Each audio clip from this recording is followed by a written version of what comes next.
Hello. Meow. Cat says hi too. Meow. Just about to get started. Meow. Oh. And of course she's gonna rub up against the microphone. Silly cat. So I'm starting out with some mermaid doodles. For Mer May, because it's the first day of Mer May. Did some warm-ups the other day. Some quick doodles. Experimentation.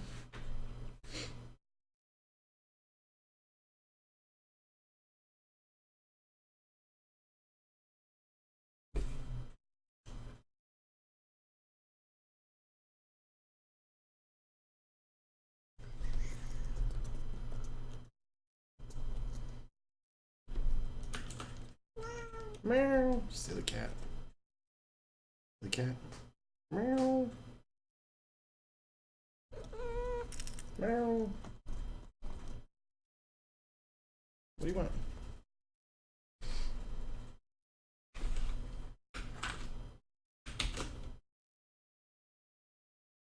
Let me see.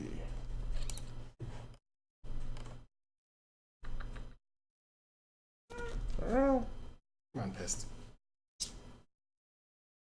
Meow. Meow.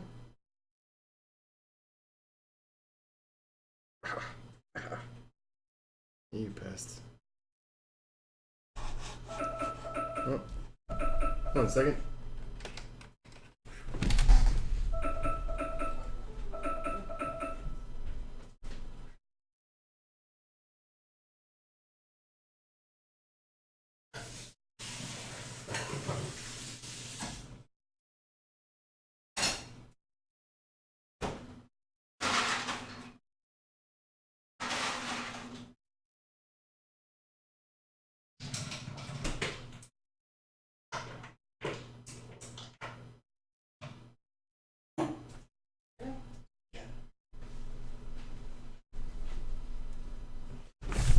All right. Get to work.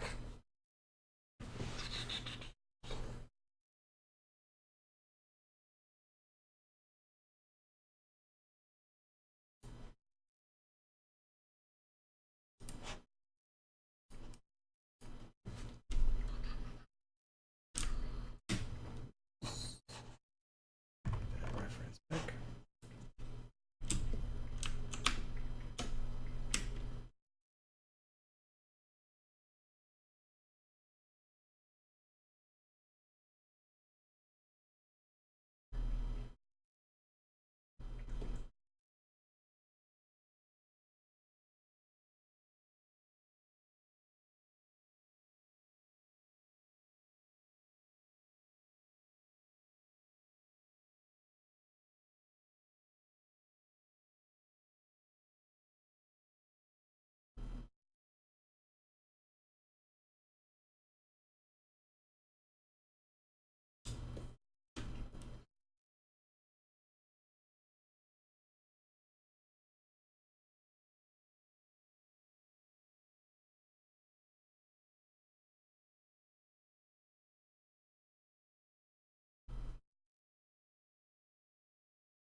Hello.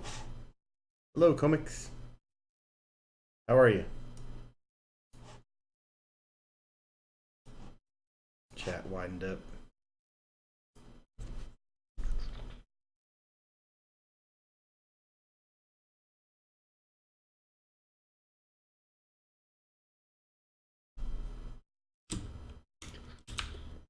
Need some more room. So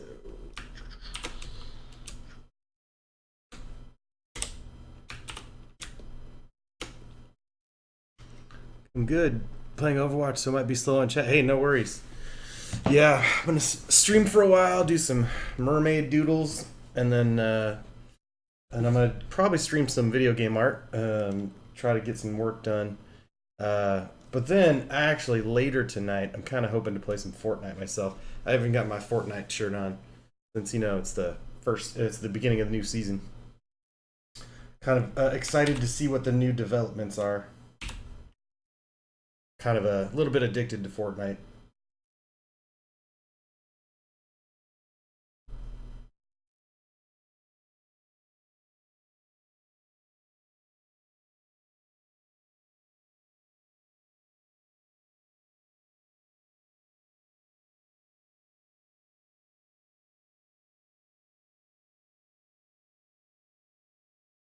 Yeah, I played Overwatch for a little while, but I had to stop playing because I ended up screaming at the TV too much. I do that a little bit with Fortnite too, but not as much as I did with Overwatch.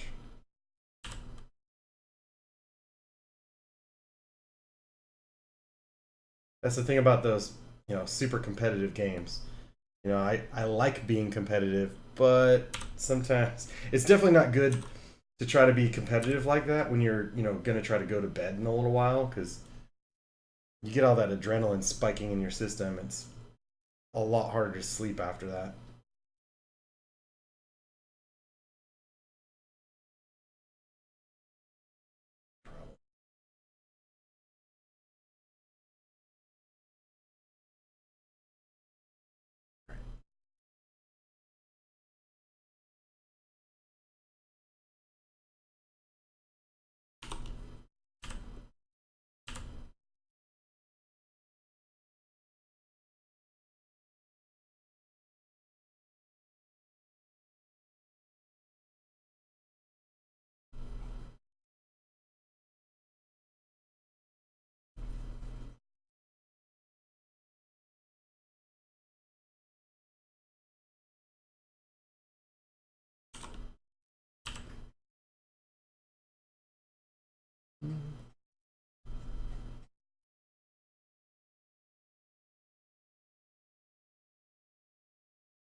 So, working on my beer belly couch potato mermaid, or merman in this case.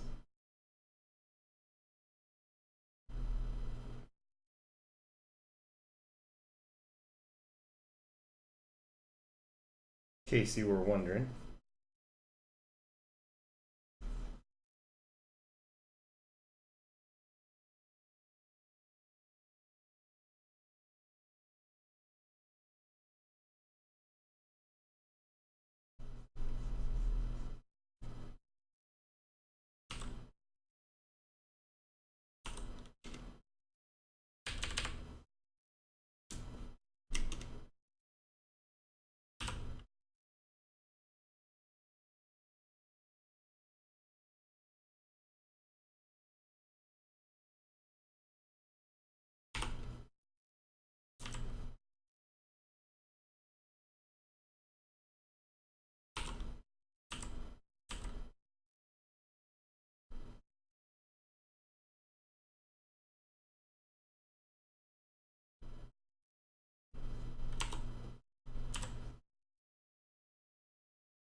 Yeah, I get a bit competitive too, but I keep it in. Yeah.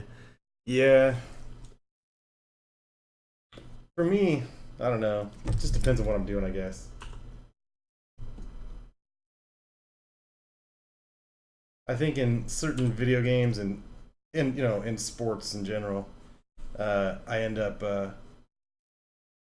in the heat of the moment, it just comes out just like I get super aggravated if I don't perform well or up to what the standards I want to be, I guess. So in many ways, I guess it's my competition isn't always necessarily with the other people. It's with myself. It's like, am I actually playing up to the standards that I know I can?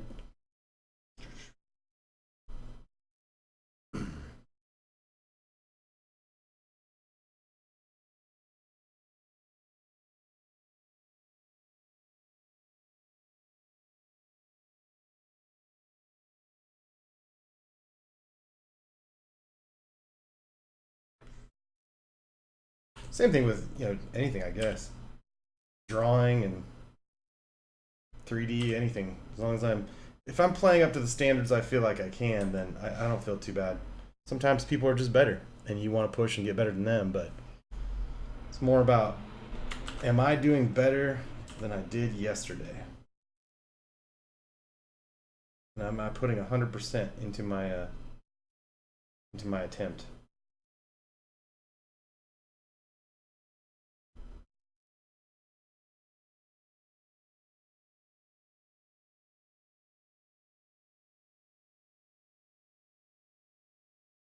This is a problem.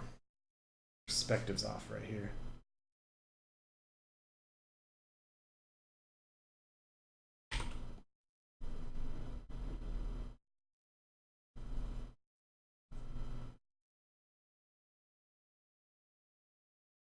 Hey, pest. Come here. You pest.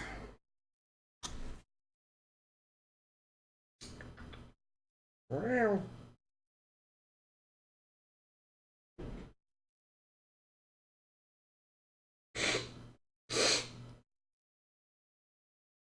Meow.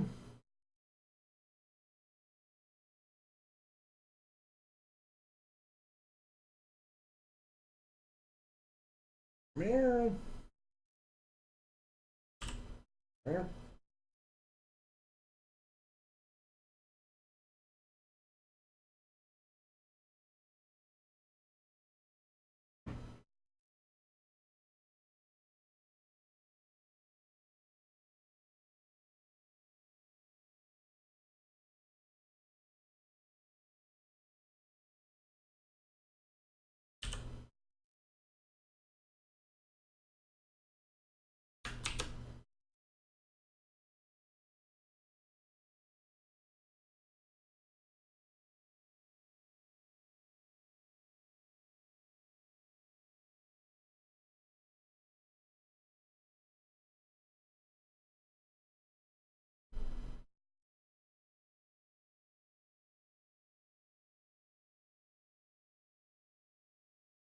Mm.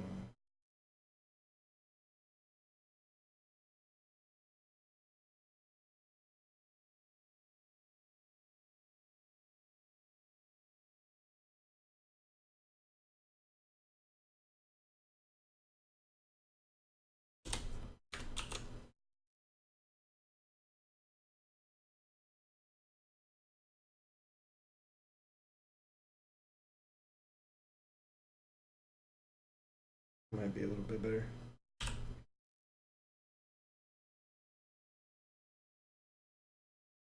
Yeah.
Meow.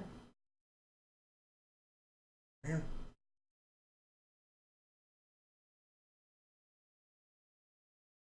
That's the lower.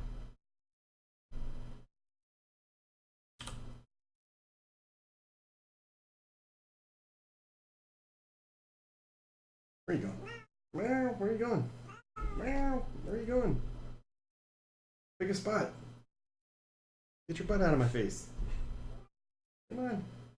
Meow. Move. Here, you want to go into here? There you go. Go into there. Meow. Come on, lay down. Meow. What? What do you want? Meow. Come on, pest. Meow.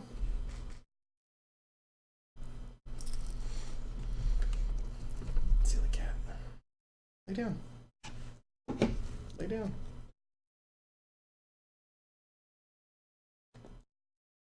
Meow. Lay down.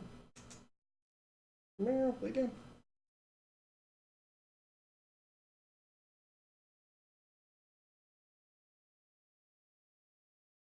Meow.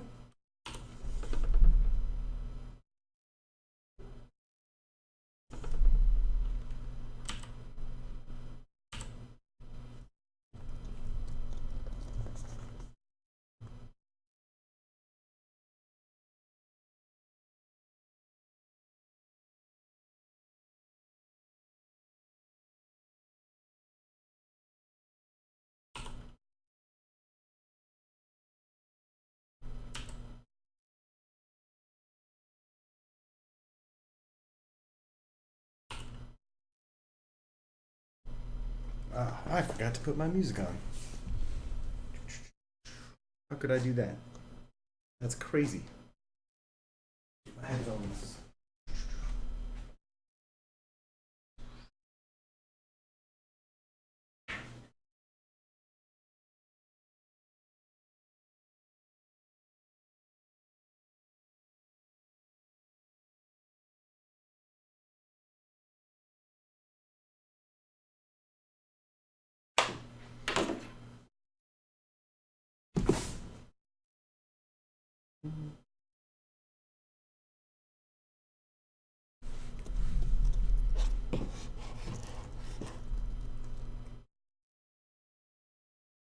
Watch out, pest.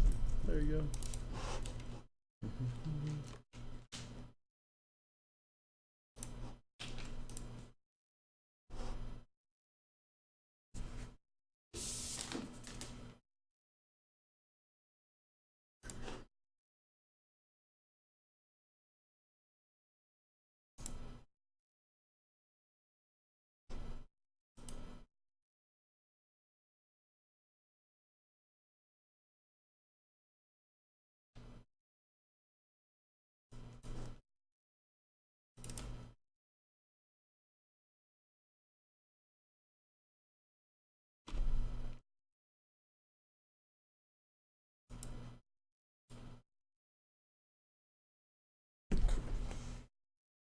All right.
Sorry.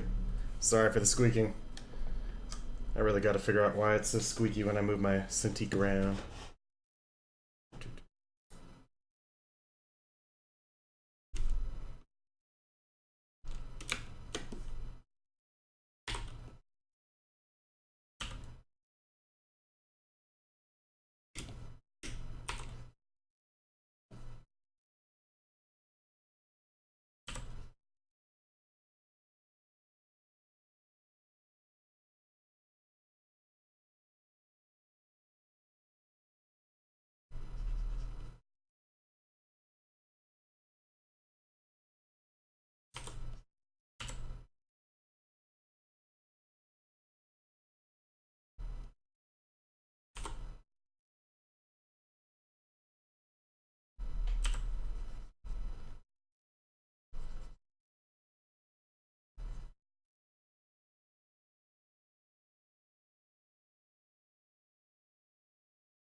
No, I lost my music.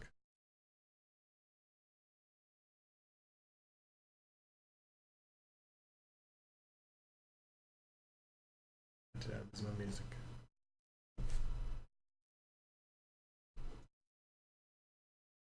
Let's try this.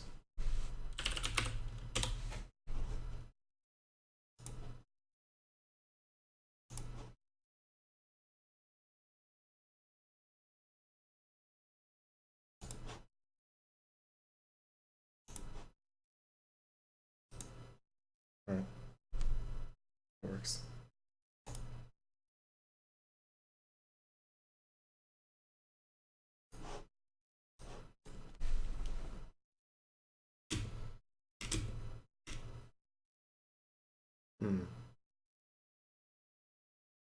Something's killing my music. There we go.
Hey man.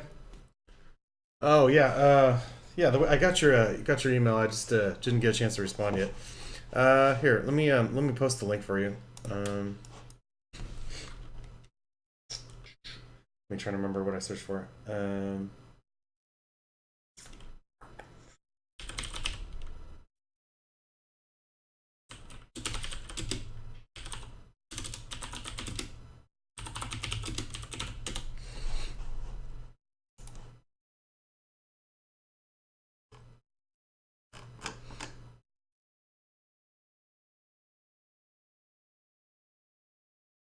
Here's the link.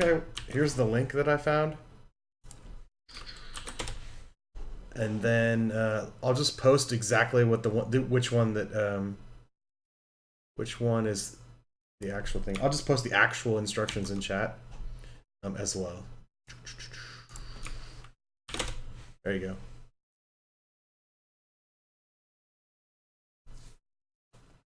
It's pretty easy once if you just read those instructions and just do what it says. It actually works pretty well.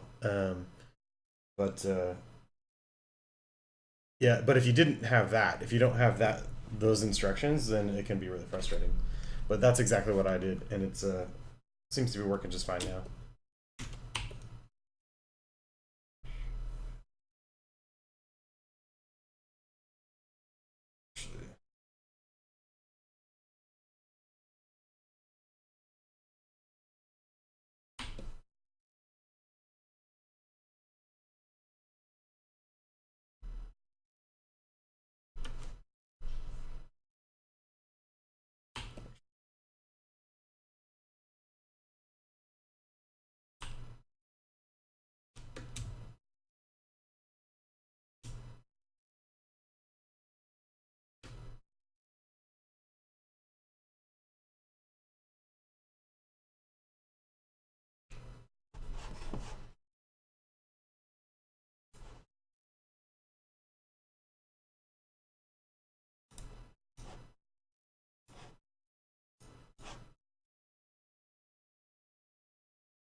Cool, man. Yeah, good luck. Yeah, it makes a big difference, though. You'll find it actually. It's so much fun to draw when you actually get that fixed. Just crappy timing that Windows decided to screw everything up for people right when you got your new toy.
Gonna redo some homework this weekend. Hopefully, bring my grade up. Cool.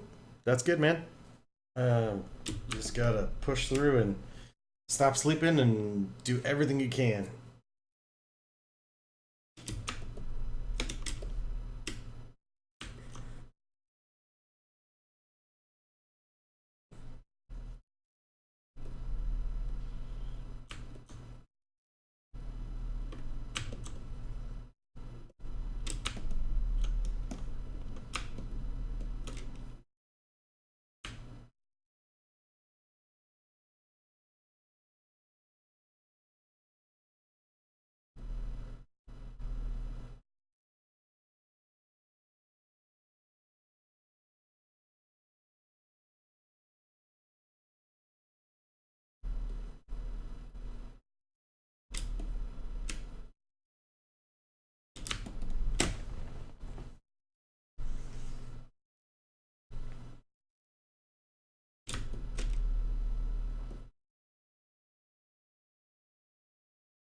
Why am I losing my music? Come on, music. Stop dying on me.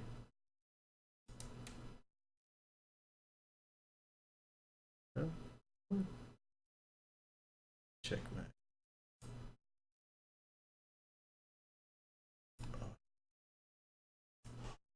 devices.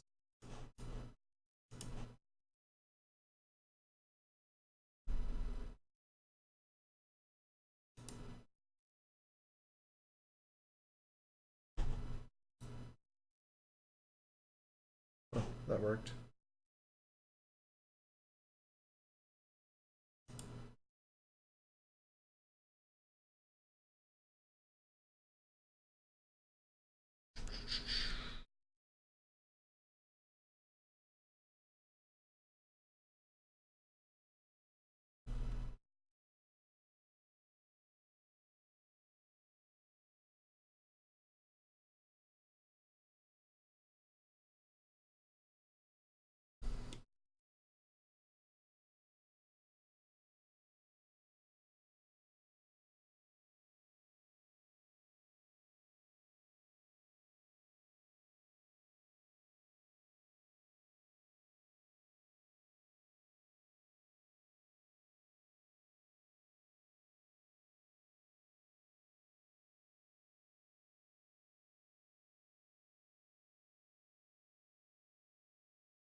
Losing no music.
Okay, so now I've got my model ready to go.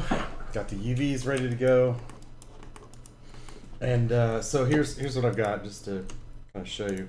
I've got the ground plane, the main house asset, the little roof peaked roof asset, and the chimney on one texture sheet. So if I isolate those, you can see those assets are UV mapped and they are combined onto one texture sheet. And then what I have is the inverse of that. So if I just hold the shift key, I'll select the inverse of my selection. And then basically what I have here is every single other asset.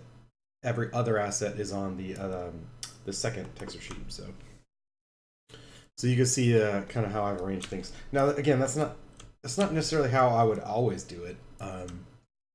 This is just what I chose to do for this particular set of assets. It is going to mean, because I have so many small assets, like flower petals and stuff, because I have those all on this one large texture sheet, this needs to be a large texture.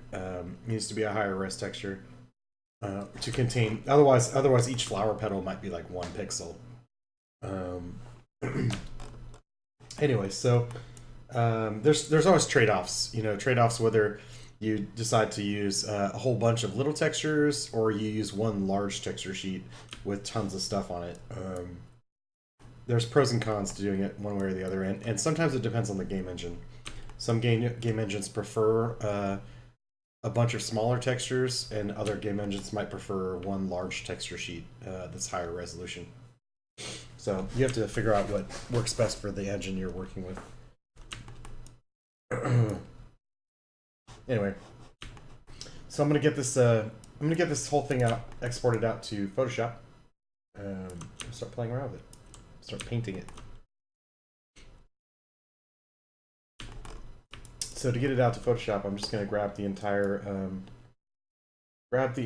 thing, the entire scene. I've actually grouped the entire thing. You see in my outliner here. I've grouped the entire thing under a group called whole scene. And that's just everything except the lighting. I did put some lighting in here just for fun. I'll play more around with that later, but more importantly, I need to export the geometry and get the geometry into Photoshop to be able to paint on it. Again, I normally would prefer to use something else. I normally prefer to use something like Substance Painter, but just for the purposes of keeping everybody happy, and by everybody I mean my job, I'm gonna use Photoshop to paint this. But since I have to use Photoshop to paint it, I'd rather at least put it into 3D in Photoshop, because that's better. It's easier. Let's do it. And again, let me just walk through this real quick, because it's in some of my other videos, but just to cover this, we need to export an OBJ. In order to get this into Photoshop, we need to export an OBJ. But to do that, you've got to go to Windows, Settings, Preferences, Plugin Manager, right there. And it opened up my other monitor, but drag it over. So here in this window, excuse me, in this window, I mean, there's a lot of plugins. Maya is huge, and a lot of them are turned off. The only important thing you really need for this is you need to double check that the OBJ export is turned on. Otherwise, you won't get the option. And that is right here. So obj export.mll. You need to make sure that says loaded and auto load. So turn those on. If they're not on already, they may be on already. It's kind of hard to predict, but if for some reason you go here, File, Export Selection, and this, if you go here and you don't have, OBJ export, if you don't have that option, then that means it's not turned on. You have to go to the to the thing. So so now I'm just gonna export this. I'm gonna call it I don't know, cottage for painting. College for paint. There we go. I'm just gonna export that. Now I've got an OBJ to play with. And I'm gonna go ahead and close my oh, I need to save it. I'm gonna save my mermaid drawing from earlier. And then I will close that to make room for this. So so what I'm gonna do is go get my OBJ. I'm gonna get my OBJ and I'm going to just drag it right into Photoshop. And that gives me this window. I'm going to change millimeters to centimeters just because Maya defaults to centimeters. Maya's default unit of measurement is centimeters. I don't know if it matters, really, to be honest. I don't know if it matters because I think this is for 3D printing. Like, if you wanted to 3D print, which is really weird to me that you can 3D print from Photoshop, but yeah, whatever. But yeah, so Maya's centimeters, so I'm gonna make Photoshop set to centimeters. This resolution, I wasn't sure what this resolution was for at first, but then I found out, or I think it's gonna be the resolution of my viewport into the 3D model. So basically, I just want to make that basically my monitor resolution, if possible, which is what, 3840? Yeah.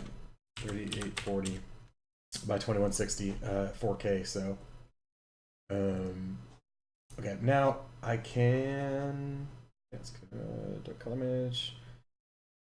The rest of this is probably fine, so I hit OK.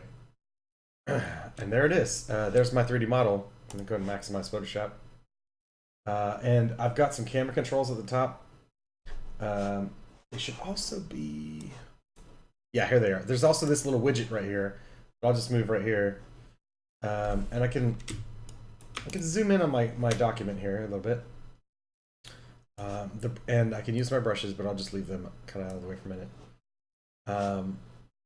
This little widget is going to be super handy because right now I'm on it defaults to the move tool, and the move tool gives you camera controls up here, like sliding, zooming, and orbiting the camera and stuff like that. But if you just leave this little widget open, you can just left click and drag on these and you get the same results. And this just stays open, which is pretty handy. Oh, here's the light. Oh, cool. I never noticed that before. Oh, okay, that's how you move the light. Okay, cool. So you have lighting controls too, which is kind of fun. So you have lighting controls to play with to adjust where the light is hitting your objects. I'll play with that later, because sometimes you rotate around to the backside or whatever, and suddenly it's not looking, it's not illuminated, so you can't really tell what you're painting. But and you can adjust settings for the light here, change the light color and everything, and the brightness and stuff. So I'm not gonna really mess with that right now. It's not really crucial.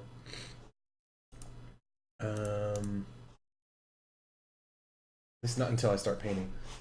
But yeah, so I can rotate, I can pick an angle and just start painting.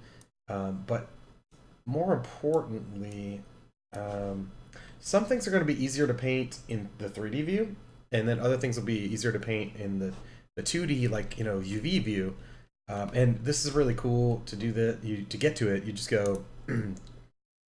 So what you're going to do a lot actually is you're going to jump back and forth between the 3D panel and the layers panel.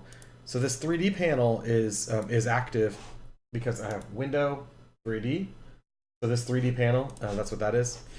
And there's a bunch of stuff in here that I can tweak. And every time I tweak these things, it's also, or every time I select one of these, basically, it loads properties into the properties panel that I can tweak and adjust for this the scene here that I'm working with. So for instance, there's the scene properties. One of the things that I like to turn on is the lines. So the lines are your UV lines, right? These are your actual polygon geometry lines. for your UV shells. So you could turn the lines on to show them. You could adjust the width if you want to see them a little bit, thicker, a little bit bolder, and you can change the color if you want them to be some other color that's a little bit more vibrant and easier to see or whatever. Let me turn this down a little bit. So I like to be able to toggle these on and off. Sometimes I want to see them, sometimes I don't. I'll go ahead and leave them off for now, but it's good to have the option. So you can kind of play around with some of those. Anyways, that's all in the scene. So you're in the 3D panel for scene. Environment gives you some things. Now, if you want to play around with like doing some nice lighting, you can actually set up some nice lighting directly here in Photoshop. IBL stands for image-based lighting. I'm not going to bother because realistically, I'm just using Photoshop for painting. I'm not gonna actually render. So it is kind of funny. You can actually render in Photoshop. So you could take your 3D model and then render it. Again, I don't really recommend it because there's much better applications for lighting and rendering. This is this is just if you want to like put some nice environment lighting in there as you're painting, so so that you can kind of see your model better as you paint. So let's see what else. There also the camera. You can if you click on current view, you can adjust your camera if you want to like make your camera like a wider angle lens and tweak camera settings. You can put depth of field into it and all kinds of stuff. A lot of stuff that's kind of typical in a 3D program, which is kind of funny. This is all built into Photoshop and like almost nobody knows about it. Because I mean, why would you normally use it? There's so many better programs, but that's okay. And then here, this is the model, so you can hide and show the model. You can also hide and show pieces of the material, because these are the materials. So I have two materials, right? Again, the house model material, and I've got the props material. So house and ground, and then props. But I can choose to hide and show each of those materials individually, which can make things a little bit simpler for if you want to isolate one or the other. So that's pretty handy. Now I could have also exported each of these models individually as well, and then that would give me a little bit more control over hiding and showing individual models. But this is fine too. I can work with this, and I've also got the UVs as well. Speaking of which, UVs. Okay, so each of these materials, if you look in the properties when you select a material, you have separate channels, right? These are the typical 3D channels for painting. And there is basically, there's a diffuse channel. So diffuse is color, right? So I can change the base color, relatively straightforward. You just, pick the color swatch and choose a color.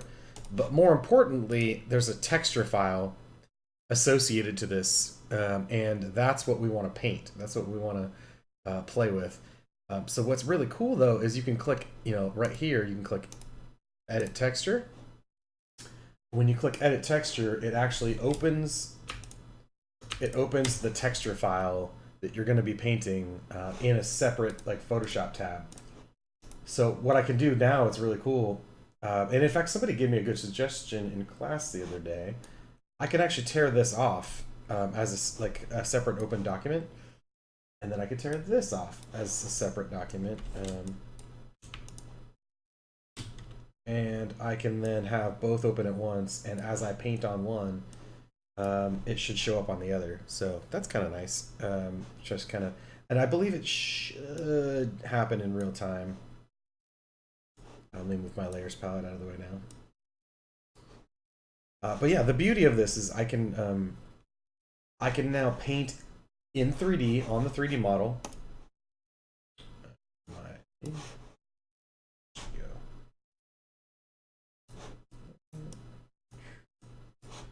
Hide it back here. Where'd it go?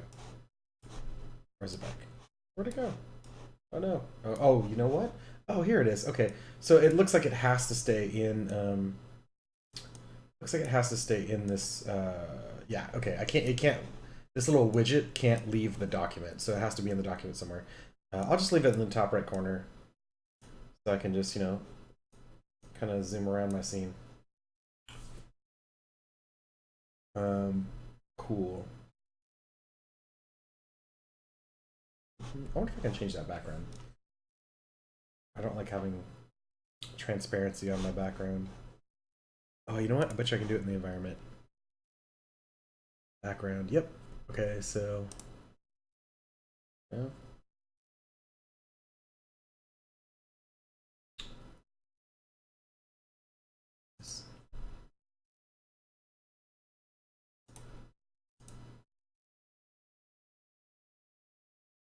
Whatever, it doesn't matter. That's good. I'm happy as long as it's not that transparency checkers. It gets distracting. Okay, cool. So, all right.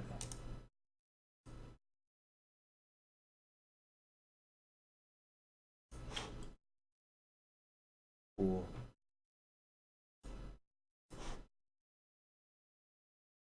A little bigger. And actually, let me open up both of my UV textures.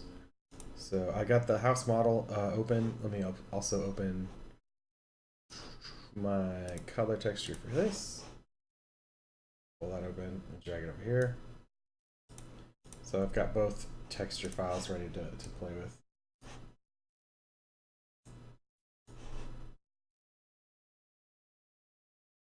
All right.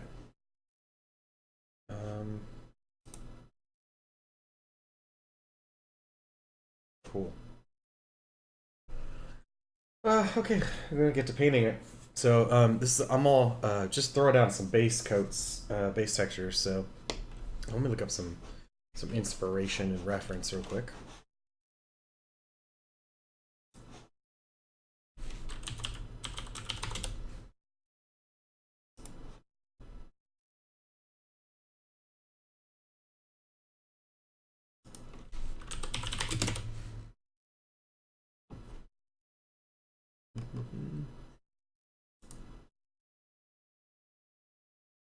All right.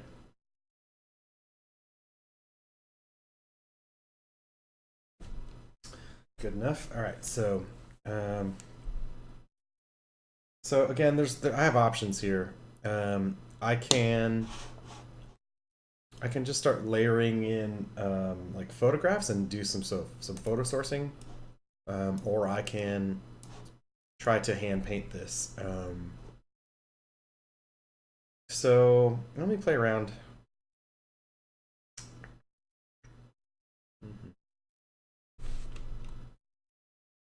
You know what? I'm just gonna play around with hand painting.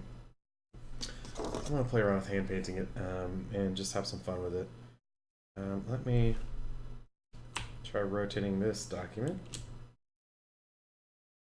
and make sure I've got my layers here. Let me add a new layer.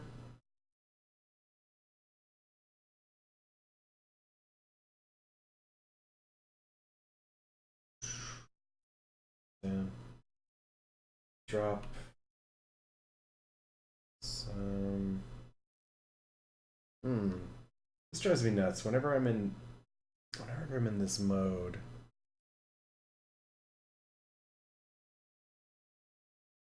Okay, there we go. So I had to switch out of 3D mode. So I had to switch out of 3D mode in order to get my regular paint bucket back. Because it takes, and I don't know if I always have to do that, but it drives me nuts. Like whenever I'm in 3D mode, it takes away my my generic paint bucket, which is clearly rather aggravating. But okay, cool. So there we go. I just wanted to get. Okay, cool. So I've got. I was like, why is the wireframe still on? But it's because it's applying it as a separate. It's rendering it separately. It's not actually a screen a UV snapshot. So that's kind of cool because I can turn that on and off real easily. Okay, cool. So I just wanted to drop in a base coat on each of my materials. So let me go back to this one. Do the same here.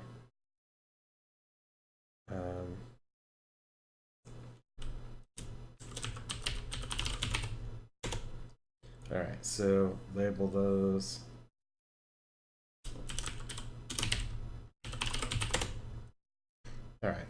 Now I can start playing around with painting in here. Oops.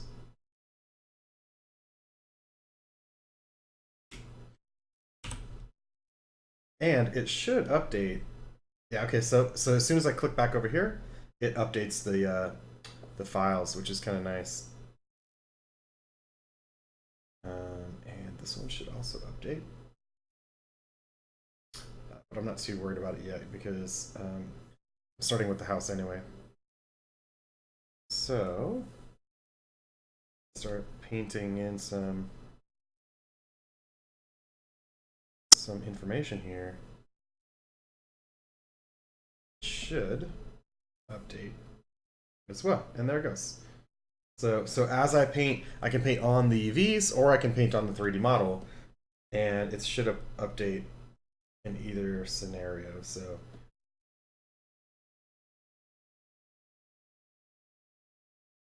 there you go. Oh, you know what? I'm gonna turn my light off, I think, because I noticed that the light kind of makes it update funny. Go back to my 3D view real quick. So pull this down and go to 3D view, and I'm gonna change my infinite light and turn off shadows, because I think Photoshop has a real hard time calculating shadows. Um, I mean, it's a 2D program, really. It's a 2D program that you're trying to cram 3D into it. So, I mean, it's not a surprise, really, that it's not great at this. But whatever, we just do what we can. Let me change. There we go. Okay, cool.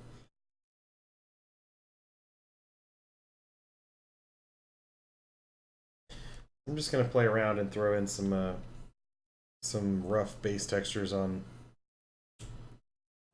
the walls for now.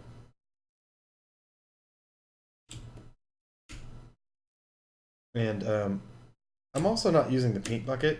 I could use the paint bucket and just drop it in real fast, but I'm not doing that because I want to give this a more of a hand painted sort of textury feel, and I don't want anything to be perfectly even. Like, I don't want it to be like a perfect solid color. First of all, it wouldn't work for hand painted feeling, but it's just not very interesting. If you just throw down solid colors everywhere, it just feels kind of lazy. It doesn't look very interesting. So you really want to kind of give it some texture and break it up. And again, it's really cool that you see it's painting this as I go. And I'm sticking with grayscale for the moment, but I could probably start making color decisions at this point too. If I want to pick a color scheme. Hmm.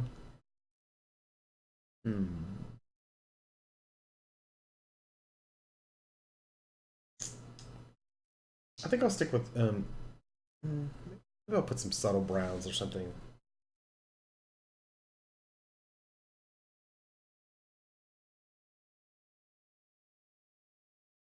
It's still pretty desaturated, just hints of some brown stuff.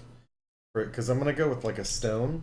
I wanna go with like a stone material across this the walls and everything. So just hints of little bits of brown. Because I'm also gonna use wood for some of the prop elements. So that kind of wood and stone are my material choices at the moment.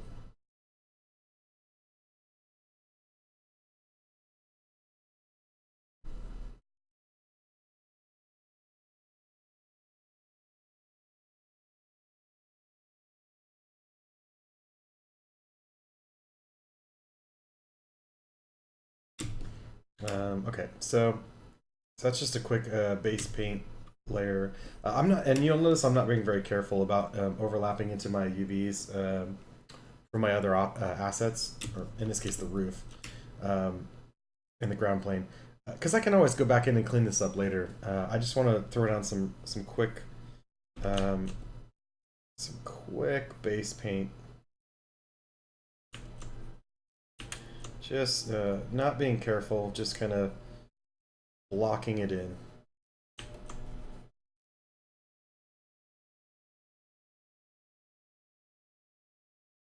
All right. Let's move on to the roof, though. And again, the roof, I'm probably going to go with a kind of wood shingling. Maybe, actually, let's see. Glance at some of these references and make a decision.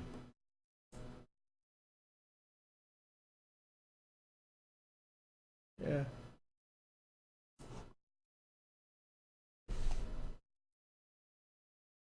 All right.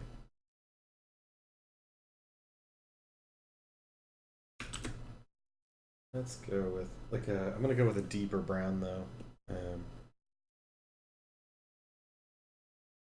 Not super deep, but we'll start with that and see what how it feels.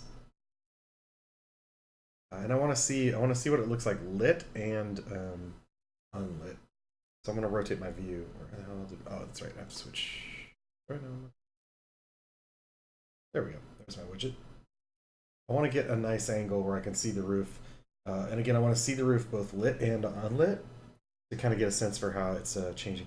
Oh, but you know what else I need to do? So this is something I learned the other day, and it is if you go to the material down here in the 3D panel, it's defaulting to having like a neutral, like a mid-tone specular, which means, again, specularity is shininess, right? So right now it's like kind of shiny. Um, and I don't necessarily want that. I want to only paint in shiny where I want it, if at all. And it's also kind of it's confusing my texture painting. It's a lot harder to paint color and make color choices when you've got your specularity sort of interfering with it. So I'm gonna switch it to black, which is gonna be matte. So now you see my specularity set to black, which means there is no shininess. There's no specularity. Um, so, bam, it's now matte, which is great for now. Again, later I can go back and change that and sort of make adjustments, but for now, to make my color choices and my sort of base coat painting go easier, killing the specularity is going to make my life easier for now. Um,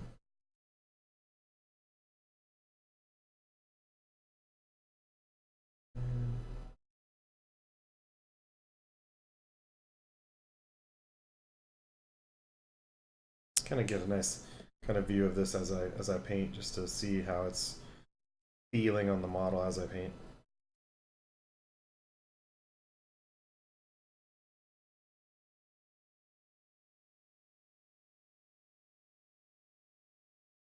And then I'm gonna also, so I got one layer of the brown in there, but I'm gonna go back in and grab another paint color, maybe darken this a bit,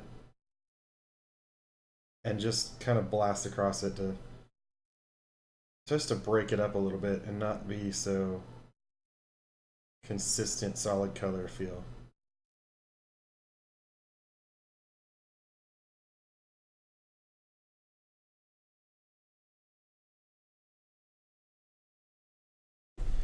And side. There we go.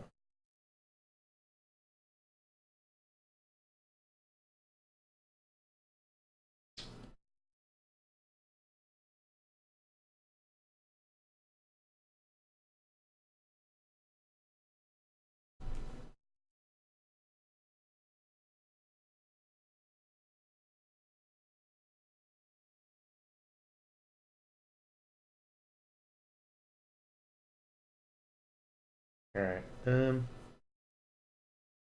You know what? The ground plane, I could start with a base layer of brown as well. Sure.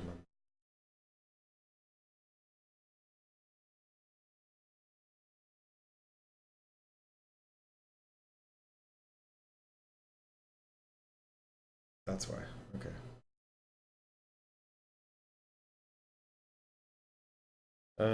Okay. So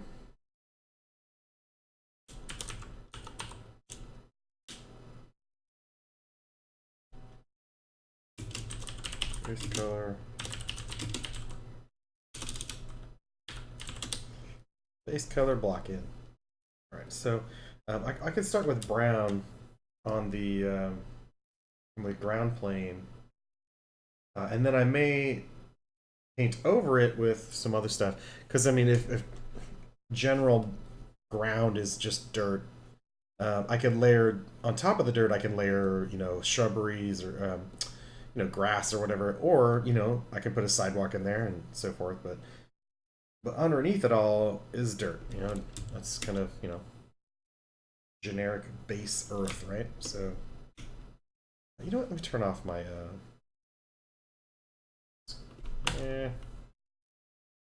that's annoying. Pretty.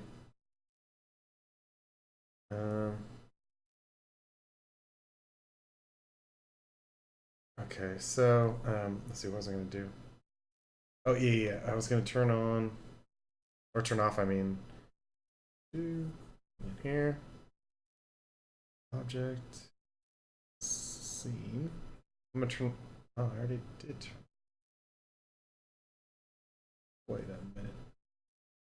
Oh, okay. There we go. So UV overlays. So in here, I can turn off my UV overlays here. So that's nice. I've been messing with that the other day, but oh wait. No. Okay, I don't want to turn it off. I think I just turned down the opacity. It was just kind of annoying me. It was just a little bit too crazy. So I'll just turn down the opacity a bit. So I want to be able to see where my UVs are. I just don't want them like blinding me. So that's a little better. All right. There we go. Now I should be able to go back. So I noticed I feel like a little bit easier jumping back and forth between 3D mode and then not 3D mode. So just first palette.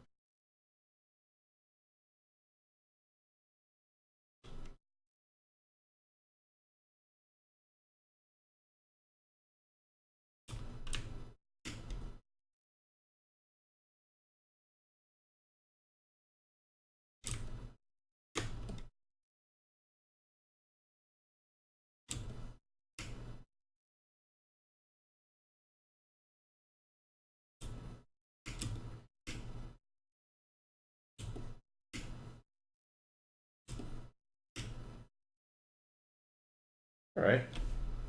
So we got some ground.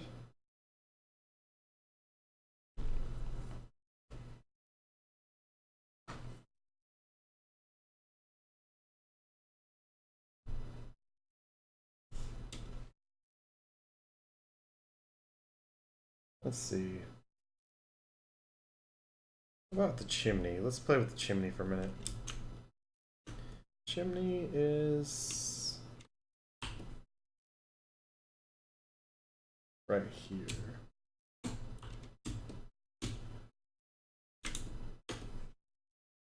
So, chimney, I think we're going to stick with the stone. Because the chimney could be brick. It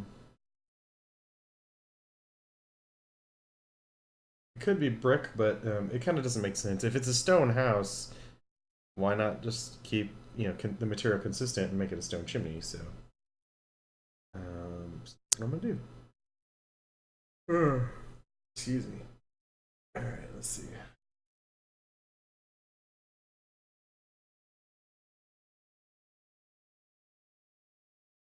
Just throw down space.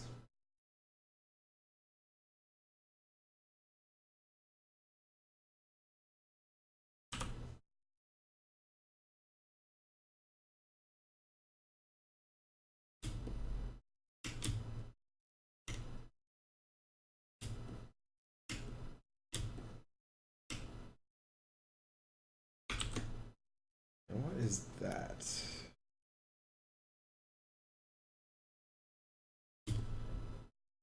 Oh, I know what that is. That's okay, that's part of that. So what I'm gonna do is, I know this is part of the chimney. There we go.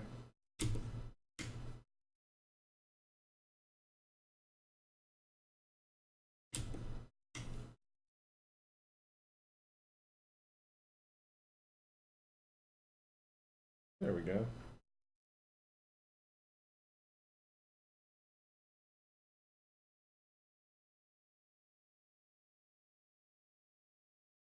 Let me turn the light back on. Infinite light. Shadow.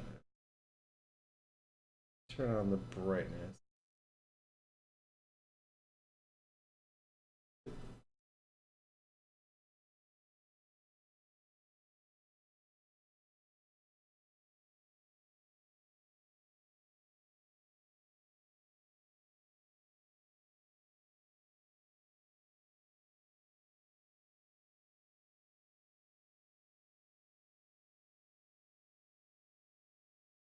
All right.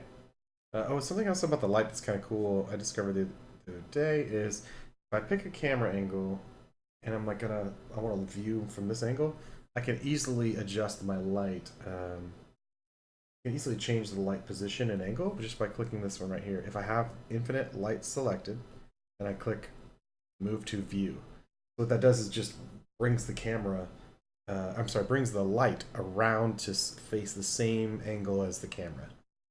Which is kind of nice because you're like, oh, okay, well now I'm illuminating the things that I want to see from this angle, so that's cool.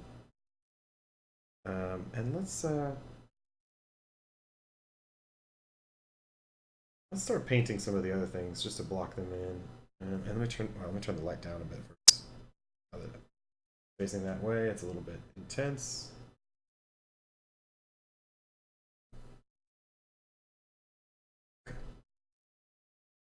Yeah, I paint a little bit in the 3D view for a minute. Focus in on the Mayo box.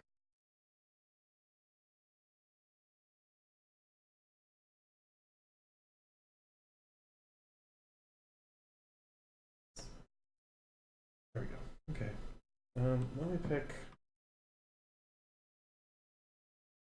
kind of bright gray and play around a bit. So I can paint right onto the surface of the model, and it will just update and paint right onto it, which is pretty nice. I can rotate it and paint this way, and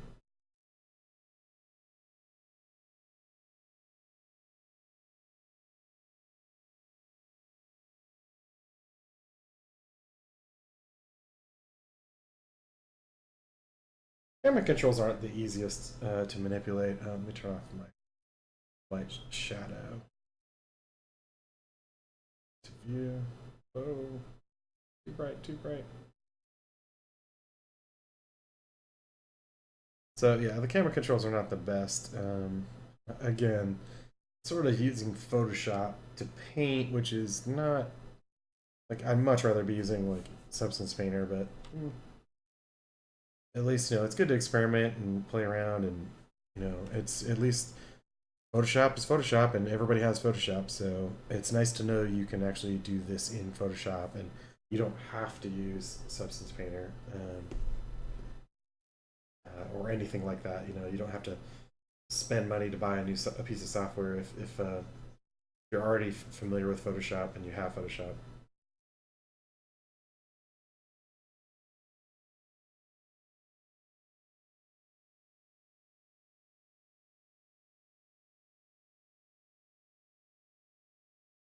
Just double check. Did I create a new layer for this? Ah, crap, I didn't. I should. I really should. All right. Let me do this. Turn my.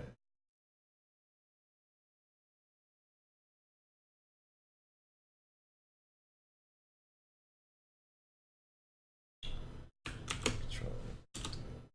Okay. Start fresh on that.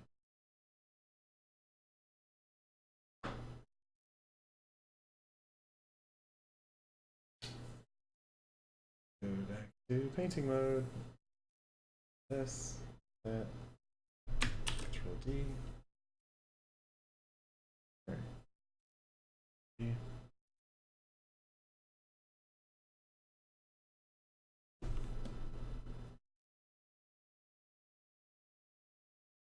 All right, now we're back to neutral.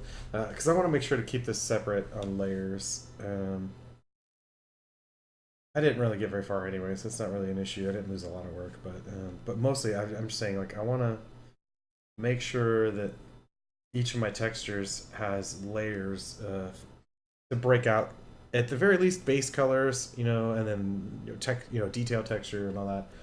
But also just it'll make it easier to it'll also make it easier to keep if I break it later into separate objects, so each object has its own layer. Um, that'll make my life easier. But for now, I just want to start with a base coat across all of the things. Speaking of which, okay, so I got a layer. In fact, I'm just going to copy this, Control C, label this one.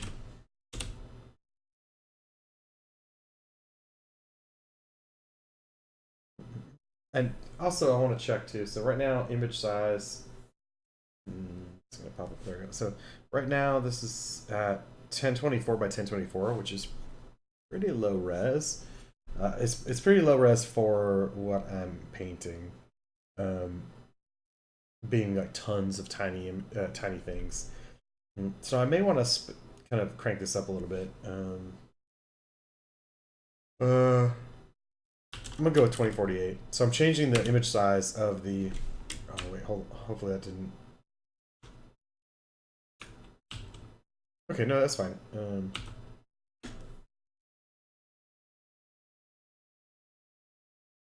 That should be fine. Double check that. Yeah, okay, so. Yeah, okay. So as long as it stays square texture, and I literally just doubled the resolution, it should be fine, and it should line up. I've just basically doubled the resolution so I can paint a little bit tighter details on some of these things when I'm ready for that. Base color plugin, and so I need to darker. There we go. Just give me something to play with there.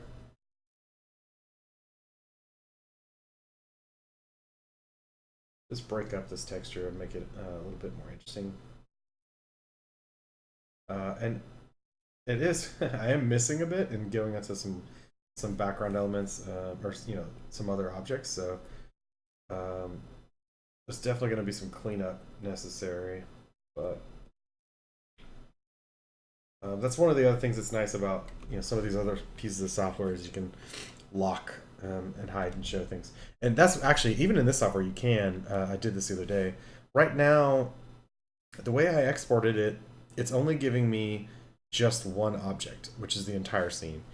And I can work with that, but if you really want more control, you could export. You can kind of, as you're exporting, kind of set up the model differently, where it's all separate pieces. And if you do that, then this list right here is going to be way longer. Which again, now you have to like kind of look through a much longer list to get to your things, but it gives you more control because then you could hide. Potentially, you could hide everything in the scene except for the mailbox. That way, you won't accidentally sort of miss with your brush and paint on something else. So I just don't really want to deal with it right now. And this is fine. Like I said, I can kind of work with this, and I'm just throwing down base coats anyway. But that's an option. That's an option if you really want a little bit more control, so that you don't accidentally paint on the wrong things. It's in effect, it's almost kind of like masking in a sense that so you don't screw up your paint job on one model as you're painting on the other.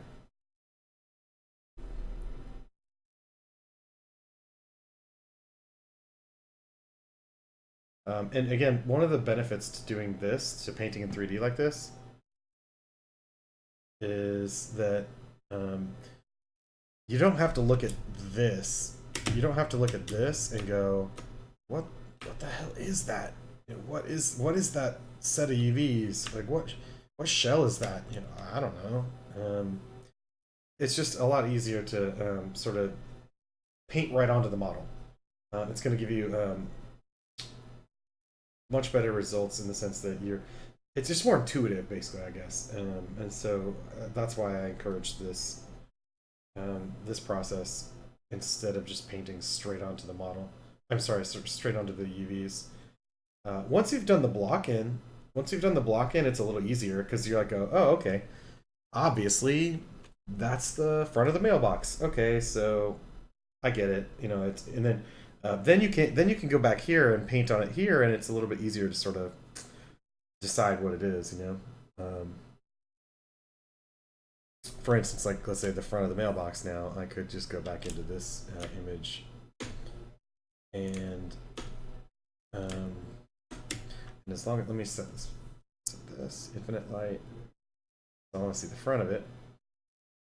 I want the front of it lit, so that's why I change that. And now here,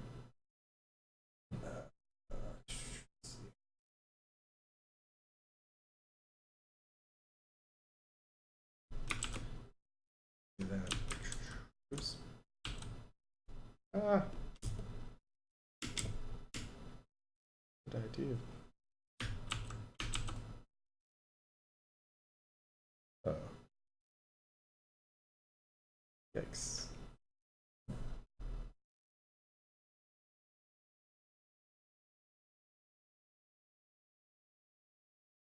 There we go. Okay, that was weird. I lost my paint job for a second there, but that's okay. We got it back. There we go. Now we're back to normal. So what I can do now is, if this is the front, I can start to paint on it here, and it's going to show up in my 3D view as well, so I can sort of preview it and see what it looks like in 3D. But I have more, now I have a little bit more control over my brushes, and I can like sort of detail this. And now I know it's the front. Like I don't have to guess. Like, wait, is that the front? Am I looking at the front right now? Oh, I need to change my specularity on this too. Change the specularity for the other model, but I'm sorry, the other models, but I didn't for my props models. There we go. Because again, the specularity will kind of throw you off as you're sort of painting color and texture. My advice is generally that you probably want to save specularity for later. Don't paint the specularity in right away. Paint your base colors first, and then make specularity decisions later. Seems to be kind of an easier process that way. But yeah, so now I can like sort of get in here and play around and make this work in terms of paint job.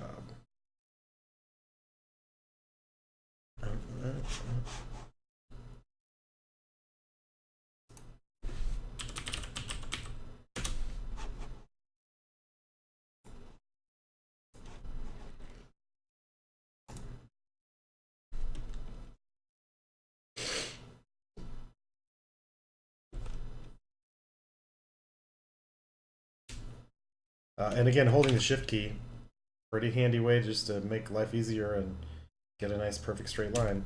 You know,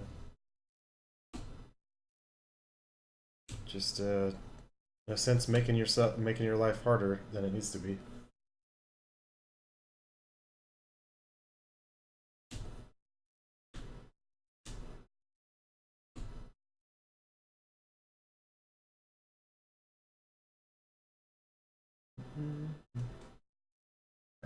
This kind of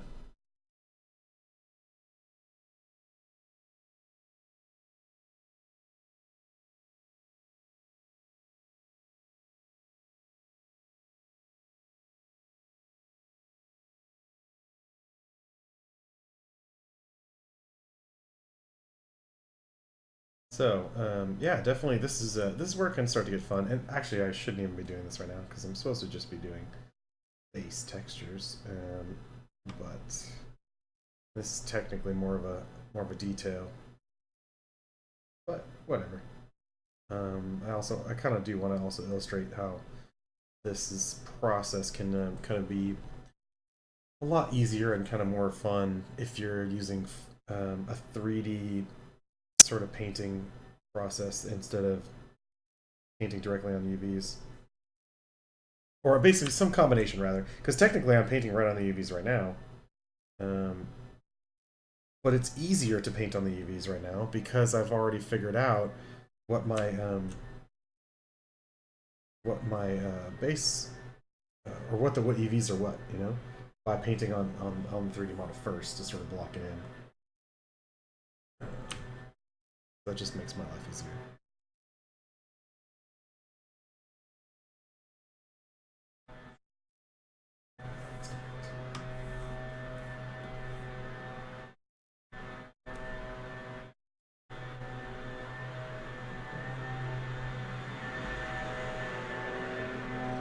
And of course, there's leaf blowers outside, so I'm sorry if you can hear that. I do have some audio filters set up, but it's hard to predict how well they'll work on certain sounds.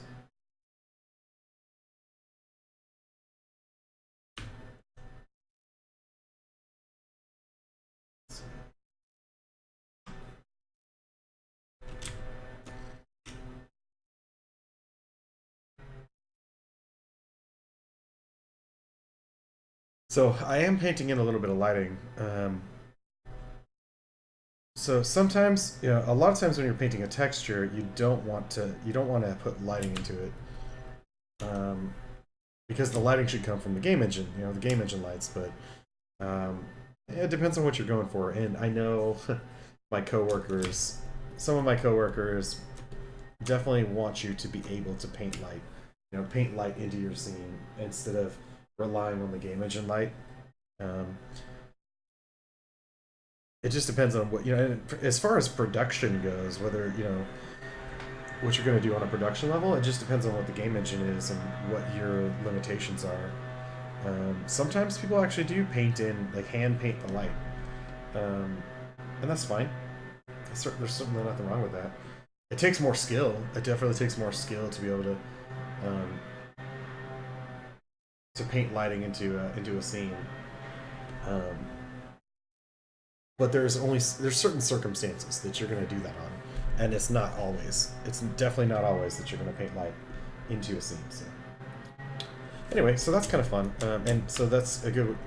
I've kind of shown you how you can explore um, painting right onto the model, and then you can paint and then paint onto the UVs. So it's definitely good to sort of be able to jump back and forth, and paint a little here, paint a little that way, and see what kind of results you get.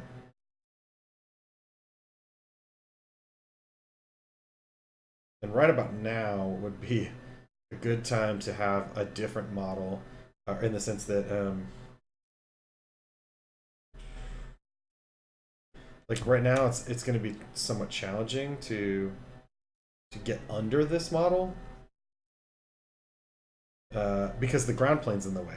So looking at it from below, the ground plane gets in the way. So if I had have exported this differently, um, then I could have toggled certain objects on and off. I could actually go back and re-export it, and then rehook this up so that I could actually re-export it and not lose my paint job. Um, it's actually not. Now that I think about it, probably not that hard, because all I'd have to do is just hook up the textures. Because each of these texture files, as long as I save each of these, I can rehook these up later by just going into if I'm in 3D mode, um, I can I can just go to the material and then go here and do replace texture, and then I just replace it with the one that I had already started painting. Um, so it's kind of nice that you have that flexibility. You can always go back and sort of make changes later. So That's good to know.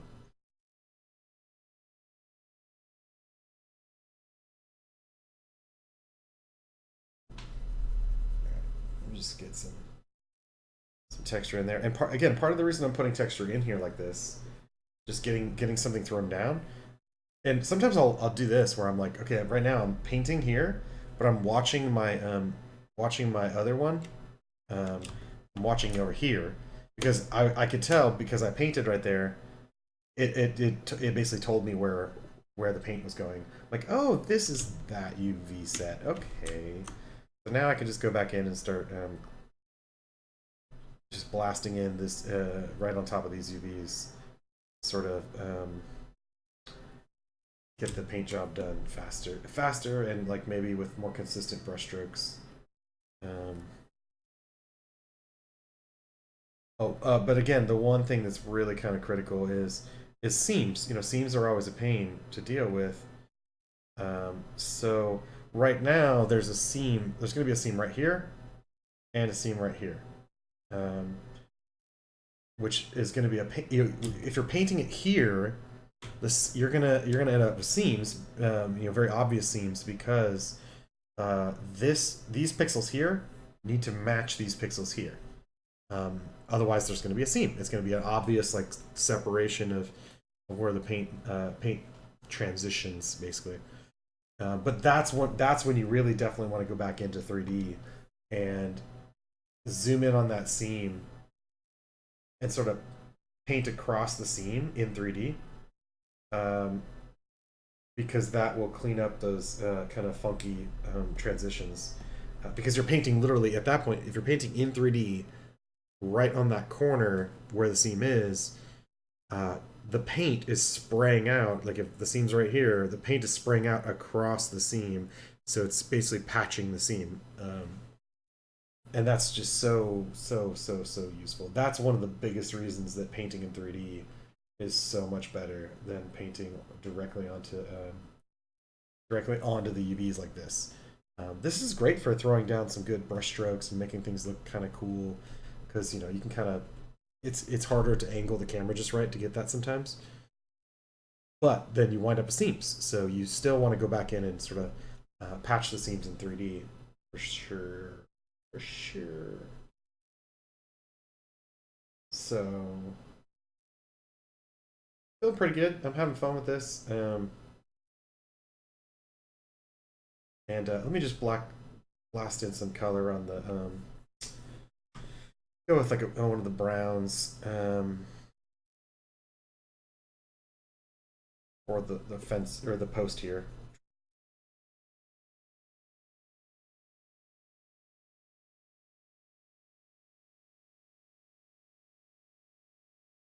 Now again, trying to get the right angle on this to paint certain sides of it is kind of a pain because of the fact that there's a ground plane and because the fact there's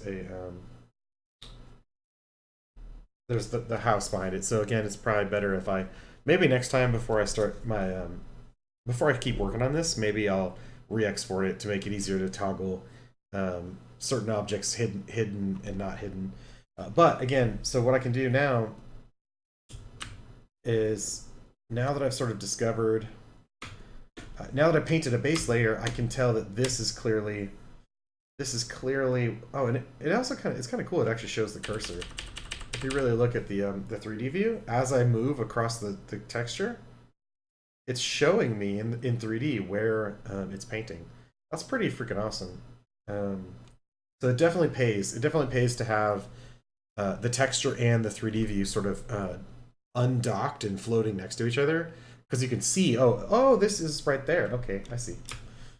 So anyway, I can just sort of fill this in a little bit more thoroughly.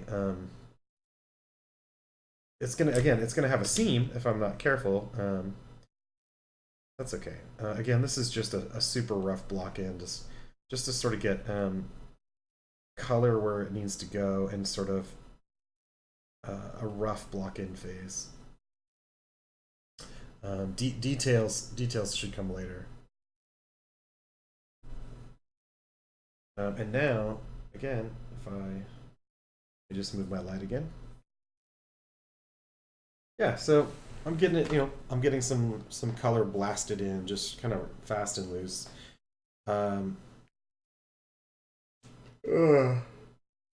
So this has been fun. I'm enjoying this. I'll probably do some more later. Um, I think I'm gonna take a break for a bit though. I wanna stretch and maybe get some food. Um, and then maybe play some Fortnite. Just saying. And then maybe I'll stream some more later. I'm not sure. But I'll definitely try to stream tomorrow as well. If I don't come back from Fortnite, if Fortnite's just way too cool and I get sucked in, then I'll definitely stream tomorrow. I'm gonna try to stream every day actually. Just for those of you that are actually hanging out and checking in on me, I'm gonna try to stream every day this month because it's Mer May. So again, at the beginning, I had fun. Beginning of the stream. Let me just open it real quick so you could see. Photoshop. May. So this is my Merdoodles Photoshop document, and I am having fun with it. I'll go ahead and close this. Actually, I need to save these, I think. So save, and let me save this. And I'm gonna save it. Yeah, I'll save it in my. I'm gonna save it right here in my Maya Projects folder. Go ahead and do that. And let's close this for now. I'm done with that for now. Save, yes. Okay. Anyways, yeah. So this is my mermaid stuff, my mermaid file from a. I'll probably make some more files later, but for now, I'm just gonna brainstorm a bunch of different little mermaid scenes and have some fun with it. But this is what I did today. I did my couch potato, couch potato merman. Yeah, so I'm just having fun with it. I'm gonna try to do a mermaid a day, at least one mermaid a day. For now, I'm gonna sketch. I'm gonna do some sketching, digital painting, sketching, whatever you want to call it. And then I think maybe I'm not sure when. At some point, when I'm feeling inspired, or if I like one of my scenes, I'll try to ZBrush it as well. So just kind of having some fun, coming up with these silly fun scenes. Hope you guys have fun watching it. Again, if you just want to watch my 3D stuff, I'm gonna post these videos on YouTube, or at least I'm gonna post this one on YouTube. I may post the others as well, but if you want to just skip to the 3D part, feel free to just fast forward to the 3D part. But it's good to do these little warm-ups. It's good to kind of play around and do these creative exercises. So I would definitely encourage you guys to do some of these creative exercises as well. Try to draw a mermaid a day, or whatever. It's kind of like the Inktober thing. Just push yourself to do one creative sketch or doodle, or something. Push yourself to do something creative each day, whether it's a drawing or a 3D model or whatever. It's good practice, and I'm excited about it. I'm excited to sort of push myself to explore these ideas and kind of have fun with it. So yeah. So if you want to hang out tomorrow, I'll be on tomorrow at some point, and every day from then on. And I don't know how long I'll stream each time. Just kind of depends on if I'm feeling it, or if I feel like I need to take a break, I'll take a break. But all right, thanks for checking me out. I'll see you guys around.